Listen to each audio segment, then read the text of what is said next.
Sweety മമ്മിയുടെ birthday ആണ്. കളമശ്ശേരിയിലുള്ള ഒരു ഓൾഡ് ഏജ് ഹോമിൽ വെച്ചിട്ടാണ് ഇത്തവണ നമ്മൾ ബർത്ത്ഡേ സെലിബ്രേറ്റ് ചെയ്യുന്നത്. സ്വീറ്റി മമ്മിയുടെ ആലുപ്പയും ഓടാനവട്ടം മോമനയും അതുപോലെ തന്നെ സ്വീറ്റി മമ്മിയുടെ മമ്മിയും പിന്നെ പലാസ മമ്മിയും ഞാനും ശ്രുതിയും ദയയും കൂടി അങ്ങ് എത്തുമ്പോത്തിനും അവിടെ ഉണ്ടായിരുന്നു കേട്ടോ. അവിടുത്തെ അന്തേവാസികളോടൊപ്പം ഇത്തവണ സ്വീറ്റി മമ്മിയുടെ ബർത്ത്ഡേ സെലിബ്രേറ്റ് ചെയ്തപ്പോൾ ഭയങ്കര സന്തോഷം തോന്നി. അതോടൊപ്പം തന്നെ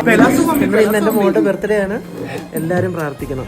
അപ്പോൾ സ്വീറ്റി മമ്മിയുടെ ദീർഘായുസിനും ആരോഗ്യ സൗഖ്യത്തിനും ഒക്കെ വേണ്ടി നിങ്ങളും പ്രാർത്ഥിക്കണം. നിങ്ങൾ താഴെ ഹാപ്പി ബർത്ത്ഡേ സ്വീറ്റി മമ്മിന്ന് വിഷും ചെയ്യണം കേട്ടോ. പിന്നെ അവിടെ നീലക്കുയിലും ടീമൊക്കെ വന്നിട്ടുണ്ടായിരുന്നു. എന്തായാലും കുറച്ചു നേരം ഞങ്ങൾ എല്ലാവരും ഒരുമിച്ച് ഉണ്ടായിരുന്നുള്ളൂ. വെച്ചാലും ആ സമയം ഭയങ്കര അടിപൊളിയായിരുന്നു. ഒരുപാട് സന്തോഷം ഉണ്ടായിരുന്നു. സോ നമ്മൾ പോയിട്ടുള്ള ചാരിറ്റബിൾ ട്രസ്റ്റിൽ ഉണ്ടായിരുന്ന എല്ലാവരും നമ്മളോടൊപ്പം പാട്ടുപാടിയും സംസാരിച്ചും ഒക്കെ കുറച്ച് നല്ല രീതിയിൽ സമയം സ്പെൻഡ് ചെയ്തു. നല്ല നാടൻ മീൽസ് ആയിരുന്നു കേട്ടോ. വീട്ടിലുണ്ടാക്കിയിട്ടുള്ള ഭയങ്കര ഹോംലി ഫുഡ് ആയിരുന്നു. ചോറ്, കേബേജ് ഉപ്പേരി, ചീരത്തോരൻ, അങ്ങനെ കുറെ അത്തരത്തിലുള്ള വിഭവങ്ങളൊക്കെ ഉണ്ടായിരുന്നു. സ്വീറ്റി മമ്മിയുടെ അമ്മയാണ് എൽസമ്മ. ഭയങ്കര സ്നേഹമുള്ള ഒരു അമ്മയാണ് കേട്ടോ.